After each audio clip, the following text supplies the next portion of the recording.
What's up, everyone? It's Coach K. We are back with another episode of Beyond the Arc, and today we got a Trey Jeff Bay, the man himself. It's going to be an interesting conversation, so stick around. Let's have a good time.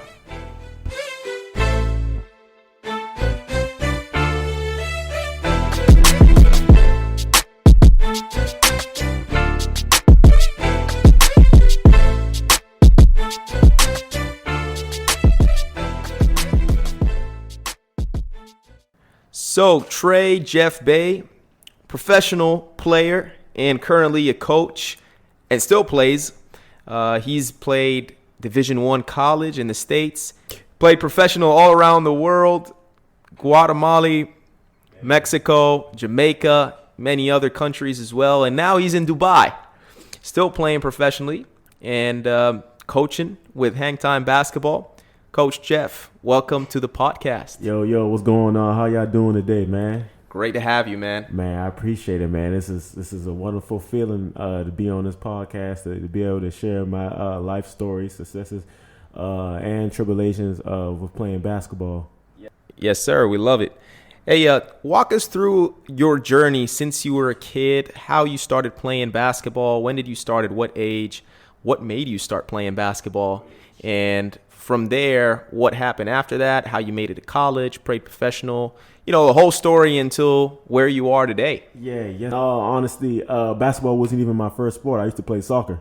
I was a soccer player when I first started out at age 5. It's actually when I first started playing basketball as well. So I was actually a two-sport athlete growing up. But back then, my parents were working jobs, so at that time, it was hard for me to, for me to play both sports. So they was like, okay, you got to pick one. So I ended up playing basketball. I was like, I'm gonna play basketball. So I started playing at age 5.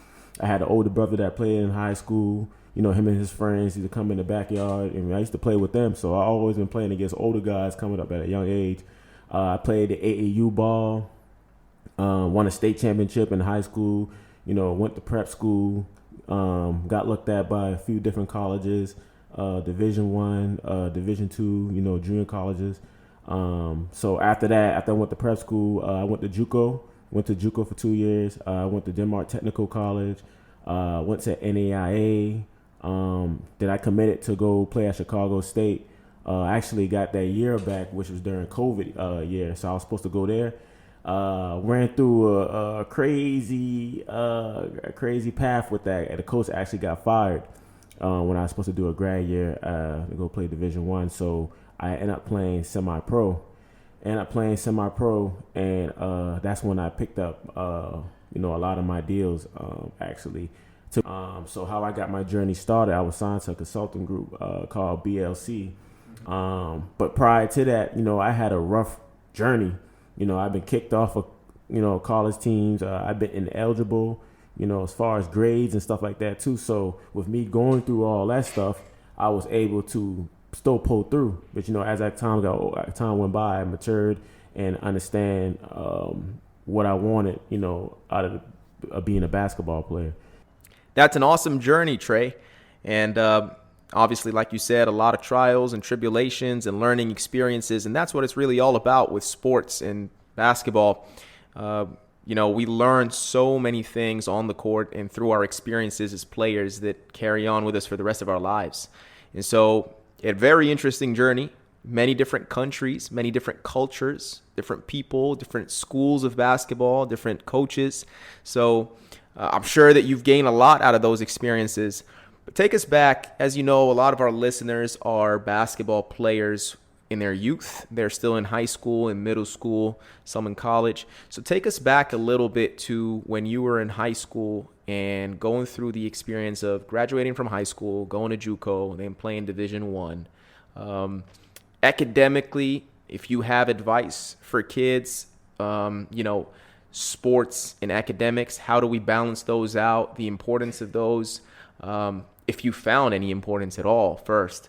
And then, just some insight for the kids on how to prepare themselves for the next level. Because obviously at high school, almost everybody can play at high school, right?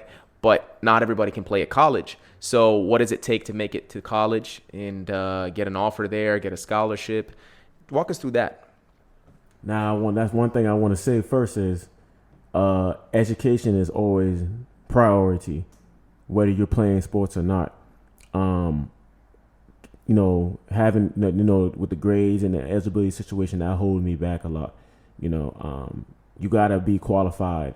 You got to be qualified to go to these certain schools and stuff. Whether it's the GPA requirement, SAT scores. No one cares how good you can play. No one cares what you can do. They care what you can do on the court, yeah, but the classroom as well. So I want to advise guys to really take the classroom seriously. If you need help, go get help.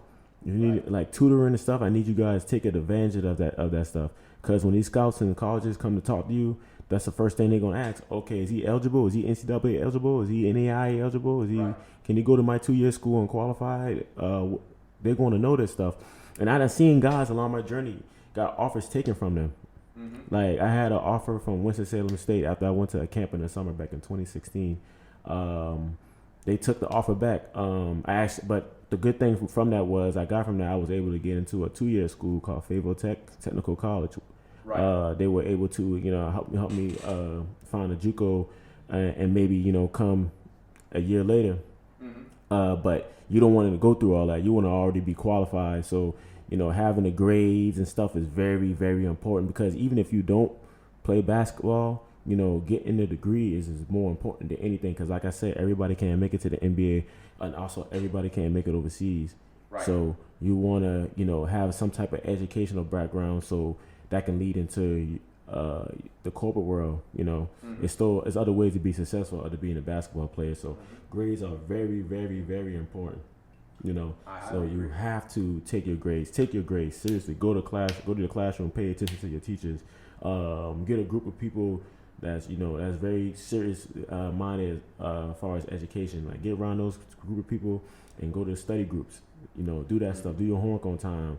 If you got a test a week later, make sure you study. Make sure you study every night before practice and after practice. I promise you it'll make a difference. And when it's time for the coaches to come, you'll be ready. Yep. Hey, awesome advice. And I highly agree. I think that one of the things that I've heard from many coaches who coach at the collegiate level is when they scout players, they look for a lot of things much further than your stat line, much further than your highlight reels. I mean, there are thousands, hundreds of thousands of players who have a highlight mixtape that can score 20, that can rebound, that can defend. Like, that's not what's going to separate you. It's much bigger than that, right? And so let's say if you're a guard and you're trying to get a scholarship, well, the coaches are looking for people that they want to be around. And so, because a coach at a collegiate level, unlike academies here in Dubai, you have one team that you coach, right? If you're coaching a Division I team, you got 15 players, and that's who you're rocking with for a whole year. Versus coaches here where, first of all, it's commercial with academies, and second of all, you have 150, 200 kids in an academy, 300, depends on the size. And so you can't really be very selective. But when you have 15 guys that you're going to have to rock with day and night, you're going to have to see them twice, 3 times a day, whether it's shooting sessions in the morning, team practice, weightlifting, games, you're on the bus together, you're on airplanes flying around together. Like, they want to be around people that are like-minded, that take the program seriously, that, are good people. Is they're even going to meet their families. You're probably going to meet the coach's wife and his kids. So they want you to be good influence and a good person to be around. So academics, as much as, yes, there is eligibility, but the other side of this is you're proving that you are a serious individual that's able to commit to things, that you take your life serious, you take care of business. That's what your academic grades provide as proof. So it's not as much as, the theories that you're taking, your physics equations, and it's not really about that. It's just proving that you are a serious individual who's able to take care of your stuff. And that's what coaches are looking for. And obviously the other side to it that they look at is, and I can share a lot of stories about this, but is, what you do outside of practice as an individual? Do you take your own training seriously? Do you treat people with respect? Are you a good, you know what I mean? Like, these are the other things that I think also play a huge role and coaches look for. So yeah, it is bigger than basketball. It really is. Basketball is just one part of it, but there's a lot of people that can play. So what else can you do? That's the question that a lot of coaches are asking these days. So Trey, take us through your professional career. You played in different countries with different coaches. I'm sure that they have different systems, different cultures, different schools of thought, I guess, or schools of basketball. Like, the States is obviously a very high pace, fast break, athletic type of sport. And then you're playing in other countries, whether it's South America or in Africa. And I don't know, what does it look like down there? Man, the culture is different. Like, if you coming in as American and to be a professional athlete, as this is with any sport, like, you have to get the job done. Mm-hmm. Whether if you got a teammate who can't shoot and pass, you better make sure he can shoot and pass. You're responsible for everything. Like, the culture over there is so different. I'm talking about even down to the food. How the people walk, how they talk. It's just so different. It's a culture shocking, like, playing basketball overseas. Even with the systems is so different from where I'm from, because everybody depends on you.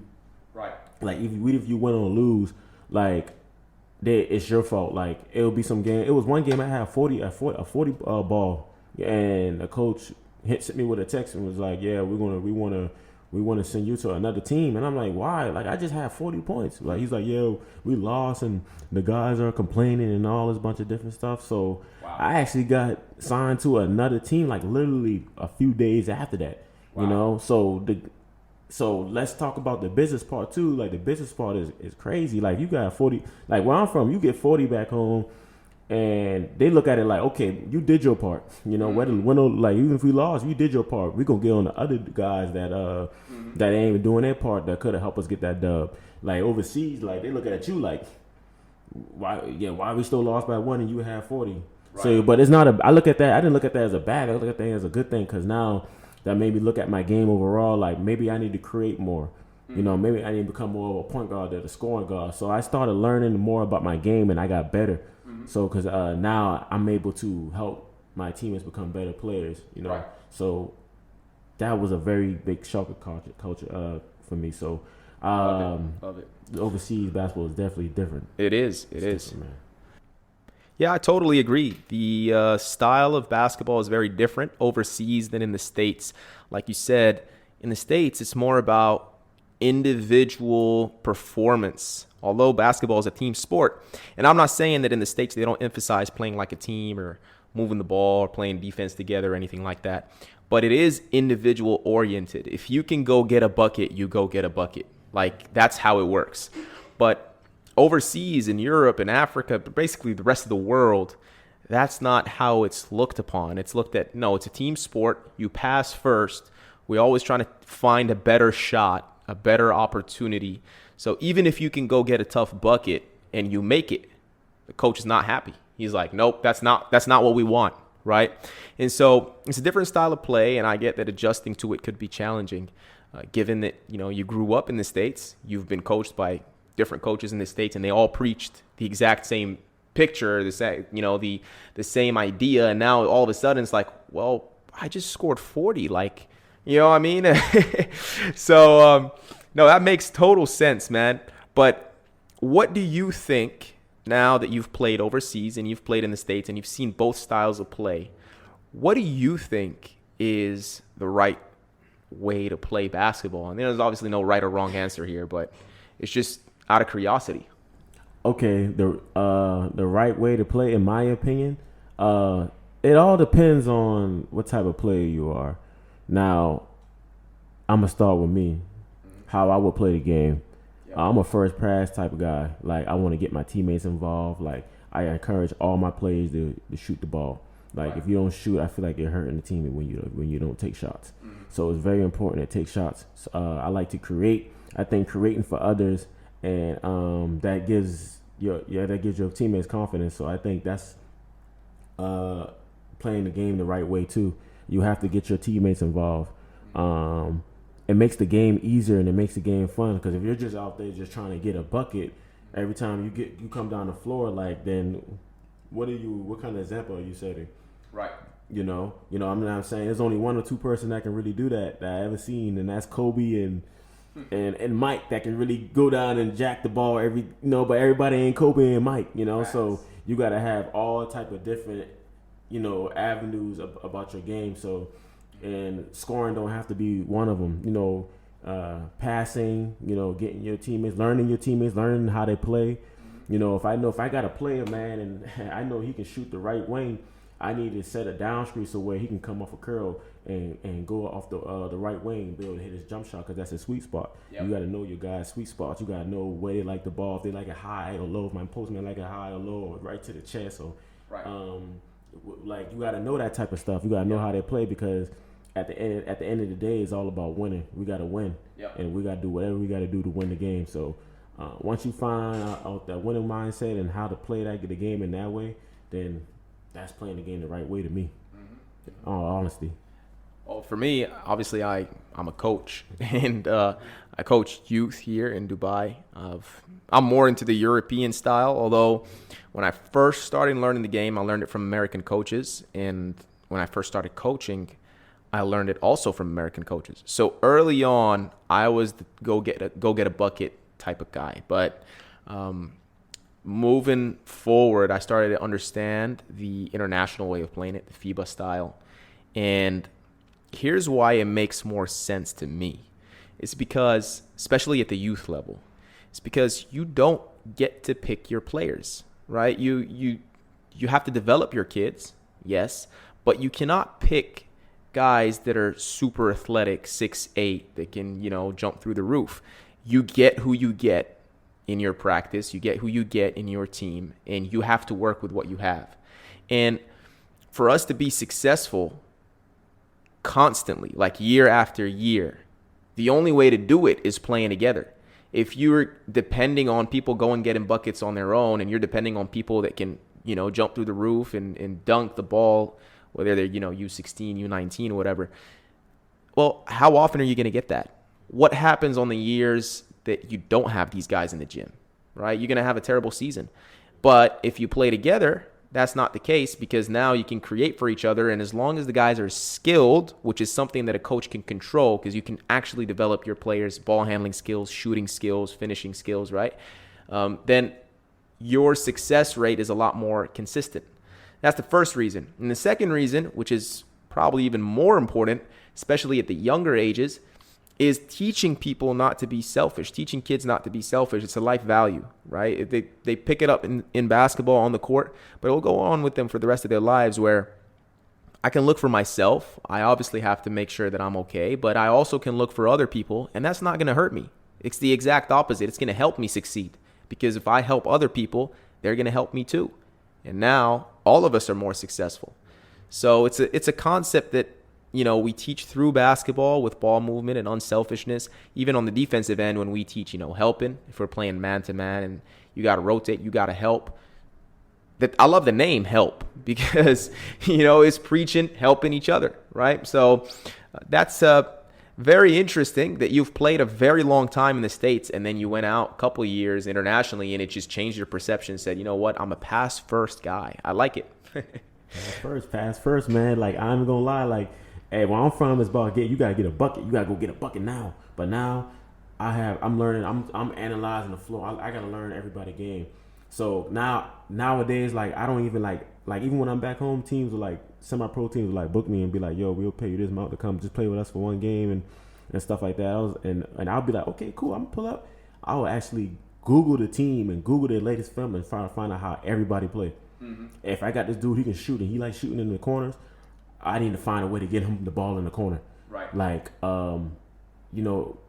everybody nowadays, man, everybody's a point guard, to be real. Yeah. Like, you got guys, for example, I had a 6'11" guy that came to my pro showcase. He ended up with 7 offers. This dude can play 1 through 5. Mm-hmm. He was bringing the ball down, breaking people down, 6'11", wow, and dishing it out.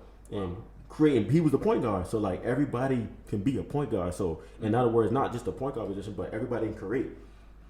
Everybody has the ability to create for others and make each other better. So that's what the game is about. You got to make each other better. Absolutely. Absolutely. Big facts. So let's go back a little bit to student athletes, since today we're speaking about student athletes. So we spoke a little bit about academics. We spoke a little bit about being coachable, being a good person. So let's talk now about a student athlete living in Dubai. You've seen Dubai, right? So first question would be, do you see talent in Dubai that you think could possibly play in the States? Yes. At collegiate level? That's the first question. And then the second question, the second part to this would be, what does it take, or how would this happen? Because Dubai is a small place. In the States, they're looking for American players most of the time. They're scouting from, the high schools there, the AAU games or whatever. But a kid living in Dubai, how is he going to gain the attention or the recognition of coaches down there if they are even skilled enough? Yeah, to answer your first question, man, there are quite a few kids that I've seen that can go play at the collegiate level, whether it's Division 1, Division 2, and they're young. That's the thing. They're young and they have the skill, they have the size, but are some other kids that need development, right. And that comes with being serious. Don't just put in the work when you come to practice. Put in the work when no one's around. That's what really counts. That's when you're going to see the results. Because now it's showing like, okay, how bad do you really want this? How bad do you really want to become a basketball player? And what takes you to get to the States is you got to put in work. You got to put in work day and night. You got to get up in the morning and do your beach workouts. You got to get up and you got to put in work when the coach is not around. If you got weak ball handling skills, work on your ball handling, work on your shooting, try to write down some notes of how many shots you need to make per week. Right. If that's including form shooting, mid-range jump shots, 3 points, all that stuff complies, and all that stuff will get you better at the end of the day. You have to put in the work. Have to put in the work. That's the biggest thing I can say is you have to put in the work nonstop. Yep. That's not just the States, but anywhere around the world is competitive, like Europe, Japan, China, Syria. Everywhere is competitive. So don't get stuck into the culture here in Dubai. Be different. Yep. You know what I'm saying? Because when you be different, you will see the levels and how far you can go. Not just with basketball and life too. So 100%. Yeah. Absolutely. And so I know this saying happens a lot, or a lot of people say this. If you're good enough, they'll find you, right? And probably holds some truth. Obviously, if you're a really, really special player, people are going to find you. But is there a way, or is there a path that you think for a basketball player in Dubai to connect with coaches in the States and to find their way to get a scholarship? And also, before you even answer that, you just mentioned something about work and being different. So this is probably a challenge everywhere in the world, but it's also a challenge in Dubai. We spoke about this in one of our episodes. Kids here, obviously, we have money, we have world-class facilities, we have world-class coaches, but we don't have world-class players. And the reason is probably because we don't have anything to chase, right? We already got the nice facility. We already got the top-level coaches. We got top-level equipment. We got the money to buy whatever we want. So why are we hungry for basketball, right? And it is a challenge. So, again, going back to my question, is there a way to connect with coaches? One. And then two, do you think there is a way for kids to stay hungry given all the things they have down here? And I'm going to answer your first question. Yes, there is a way for coaches to connect with coaches in the States as far as getting the players different scholarships at different levels. Basically, it's all about, like I said, I'm going to go back to being a professional. Like, it's all about who's behind you. Your coach got to push you. You know what I'm saying? He got to reach out to these coaches. And if you're good enough, but you got to show that coach you're worthy, though. Like, a coach is not going to reach out to a coach and be like, okay, this is my player and you need to take him. No, you got to have your stat line, obviously the grades, but the stat line got to be there. Like the skill set got to be there because you got to be able to play with those guys at the next level. So it's all about stat line, you know. And to answer your next question, like I think we can change the kids' mindset here, but they just have to want it at the end of the day. I'm pretty. There's players that plays in Dubai that has went to the States that actually played at pro clubs that came from the academies and stuff. And if that's not enough motivation for you to go keep grinding and get it, then you just don't want it. Yep. You know, you just don't want it, man. Like and it's gonna show. Absolutely. It's gonna show because time will go backwards, time will go forward. So you got to be able to put in the work.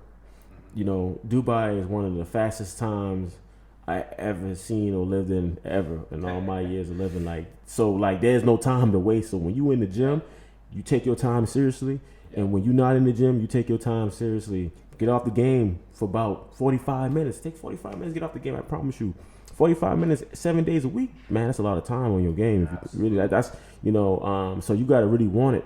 You know, you can't. You know, you see all the different players from around the world that's on you guys' ages. These guys getting NBA looks already. These guys are already going to Division I schools, and you know what I'm saying. And some of these kids don't have the resources. They don't have the funds. You know, they have to grind and for that, you know, they have to put in work so people can see them and so people can fund them. You guys already have the funds, so what you do now is already there for you guys. So just go and put the work into it. You ain't gotta be the best, but if you can just be the great at something, at one thing, man, it'll take you there. It'll take you to the level, to that level you want. You don't have to be a guy that can dunk or put it between your legs. Don't get it twisted. If you can just be good at, if you can just be great at one thing, man, you can get that scholarship. You can get that Division I scholarship. I seen guys get a lot of offers. Big Division I schools and can't dribble that well. They can dribble okay.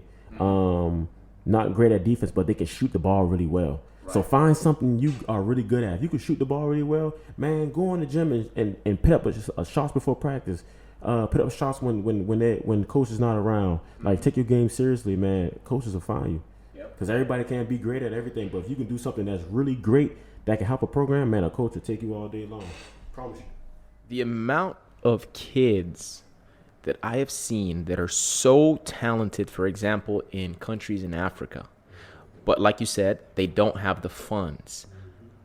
I'll tell you, man, like Giannis Antetokounmpo, he's not the only one that has these abilities, right? There are a lot of kids in Africa that have that, but they're not in the NBA because they don't have the network and they don't have the funds. So in reality, I totally agree. In some way, if you look at this, kids in Dubai actually have an advantage over other kids and other talents around the world because you've got the funds. You can speak with agencies. You can hire really good agents to look after you. You can, you have the money to do whatever it takes to find a network and to connect with coaches and players around the world. So you really have a competitive advantage. The only thing is, are you willing to put in the work to be good enough when they look at you to take you, right? And so, yeah, that's a very good point. And that thing is too, don't get it twisted. Like, the States love international players because you guys already got a good name. Y'all disciplined. Y'all might not be the most athletic, but you guys are disciplined. Like, we need y'all at our programs and stuff because we got the guys that are talented. We need somebody that can stay on them. You know, you guys can come to these Division I schools, Division II schools, and outwork some of these Americans. You know, because they already got it naturally, but they are headaches. You know, so if you guys just, come in and do your part, man, you will shine. But it starts here. It starts where you at. Not just in Dubai, but this goes for any other country. You know what I'm saying? Dubai, I'm pretty sure, ain't the only place that have kids, it's that just lack skills and stuff. So if you got the funds, use it. Yep. Use your funds, and this is one thing I want to shoot to the parents too. Like, if you really want to invest in your kid, like as far as not just only at the academy, but kind of do your own research on the side too. Yep. Don't got to be involved in money, but understand the business, understand the game. You know, you guys want to send your kids to prep schools, but you need to understand the business side as well. You know, going to the States is cool and all, you know, but you just need to understand what's going on as well. So you can be prepared for certain things, so you can, you know, dodge certain things as well. Yep. Yeah, and you mentioned something that was really, really important. You said that kids, at the end of the day, they just got to be hungry. They got to love the game. And one of the things that I've heard that really hit deep was this. There are so many players that are super hungry. They end up making it to Division I. They end up making it to the NBA. And then they fall off and disappear, right? And so if your hunger is purely based on the idea that I want to make it, then what? You know what I mean? Versus people like you said, like Kobe Bryant, Michael Jordan, LeBron, Steph. These guys, they're not chasing making the NBA. They're not chasing an MVP award or a championship. Obviously, they want those things, but that's not the ultimate goal. The real reason why they're in it is because they just love the game so much. They're obsessed, right? You look at Kobe Bryant, he's up till 3 a.m, you know, asking Michael Jordan questions about the game, and he's accomplished everything he could possibly accomplish. Like, he's got 5 championships, he got the MVPs, he's got, you know, All-Star, Hall of Famer. Like, he's got nothing left to prove, and he's still up till 3 a.m. texting Michael Jordan. He's still up, you know, waking up 5, 6 in the morning in the off season to put in 3, 4 workouts a day. Like, why? That's your 20th year. Like, you have nothing left to do, but it's just an obsession. He loves it so much. He can't imagine his life without basketball. So if you are a basketball player and you have all the money and all the, you know, the equipment, facilities, whatever, the real root cause that you should be playing the game is because you really love it. You're really obsessed with it. And if you're not, well, first you got to go and dig deep and see, well, is it because I don't know the game well enough? Maybe I should be watching more basketball. Maybe I should be more into the game, finding out what's going on around the world. And sometimes it's not your sport. Sometimes you've picked the wrong sport, especially if you're young and you're still discovering different sports. So it's not for everyone. It's okay to like the sport and not be obsessed with it if you don't aspire to become a professional player and to make it very far, and you just, you know, you're in it for fun. But for the most part, if you're serious about the game and you want to have longevity in this, you got to be obsessed with it, because it gets difficult. It gets hard. There is politics. It's just like any other business in the world. There's politics involved. There's people that are going to try to screw you up. You're going to go through situations. You're going to go through hardships. You're going to go through injuries. And the only thing that's going to let you keep going through, keep pushing, is your obsession with the game of basketball. So that's one of the really deep things that I heard a while back, and it really changed my perspective of a lot of things. Yeah, so now let's move on to Dubai and talk a little bit about our guys down here, man. Yes, sir. So let's see. So we got a lot of players in Dubai, all ages. We got a lot of academies that came in here, and I think that academies have done a great job in developing players. It's helped big time with the development of the sport in UAE, bringing in international coaches, professional coaches, and teaching kids. So if you look at Dubai 7, 8, 10 years ago even, the talent wasn't there. Like, there weren't kids that could hoop. The culture of basketball wasn't there. And now it's growing a lot, very fast. Just like anything else in Dubai, it's very fast here. What do you think, because we've had this conversation before, but what do you think basketball, where do you think basketball is headed in Dubai from here, from what you're seeing right now? From what I'm seeing, basketball has went up extremely since I've been here. You know, I only been here going on 3 months, and I see the progress already. As far as the academies, okay? As far as academies, I see that the kids they're learning, and kids are more hungry for the game, and that's good, because you guys are getting them at the right age where they need to know. Right. So I feel like the basketball level here it's actually getting better, and it's setting the tone too. Like the academy is really setting the tone for real. And I think the community is aware of that. Yep. I see the community is aware of that, and I see they're more engaged. You know, even the adults, they want to hop on the court. I notice even after practice, like they even have adult groups. So they like, okay, well, my kids are inspiring me to play. Yep. So that's big when you're inspiring your dad to play, you know. Yep. Or your mom, or you know what I'm saying, or whatever. Like that's very inspiring, and I gotta give it to the coaches, man, because they're all into the kids. They're pouring their all into the kids. And I think the basketball level is going to go up, and I think maybe 2 or 3 years from now it's going to be major. It's going to be so major to the point where it's going to be international tournaments here for the academies. Mm-hmm. Different countries and stuff going to come here, and I think it's going to be like they're going to start hosting different international tournaments. I think it's going to get to that level. Right. It's going to get national attention. So. Right. Shout out to the coaches, man, because the coaches pouring their all into the kids and motivating the kids too. And not only that, I see y'all motivating the parents. Shout out to the coaches, man. You already heard it. From every academy, man. Yep. Hey, man, it's been an honor having you with us on the podcast. We spoke about a lot of great things, a lot of gems for players of all ages. And hey, you stand a chance. You can make it to the States. You heard it from the man himself. He's played at college, he's played professional. He's telling you can make it happen. You just got to believe in yourself. You got to put in the work and utilize your assets. Yes. That's a new word for some of the guys out here on the podcast. Utilize your assets. Go search that one up. The right way. Don't misuse your assets, and you'll see how far you can go. You're ahead of everybody else out here in Dubai. All right, man. That's Trey. Thank you for joining us today. Yes, sir. Loved the podcast. And make sure you guys subscribe to our podcast. Like, share, follow. Do all that kind of stuff. I don't even know what they do on podcasts, man. I know YouTube, Instagram. I'm not even sure what they do out here. But anyways, do what you got to do. Do what you got to do, man. All right. Hey, appreciate you, Trey. Yes, sir. Thank you to all of our listeners. Wow. I'm Coach K, checking out from Beyond the Arc podcast. Yes, sir. Peace. Peace.